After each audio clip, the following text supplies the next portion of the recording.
Guys finally আবারও mini blog নিয়ে চলে আসলাম। তো গাইস আজকে যাচ্ছি বাগডোগরা জয়শ্রী কেদার মেলাতে। তো চলো, আর একাই যাচ্ছি না, সাথে দুটো ভাই। তোমাদের সাথে কথা বলতে বলতে ফাইনালি চলে আসলাম বাগডোগরা জয়শ্রী কেদার মেলাতে।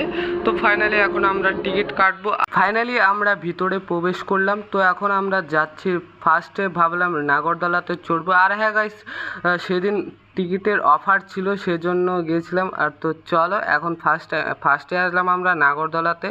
তো প্রথমে অনেকটা ভয় লাগছিলো, এই যে আমাদের টিকিট। তো চলো, এখন ফাইনালি নাগরদোলাতে ওঠা হচ্ছে। দেন তো চলো, ফাইনালি আমাদের স্টার্ট হয়ে গেলো নাগরদোলা। তো আমার তো প্রচণ্ড ভয় লাগছিলো গাইস, যখন ওপর থেকে নিচে নামে না তখন এতটা ভয় লাগে, বাপরে কি বলবো।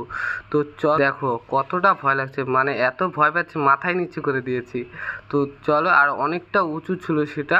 তো চলো, সোজা চলে আসলাম আমরা ট্রেন গাড়িতে। ছোটোবেলায় অনেক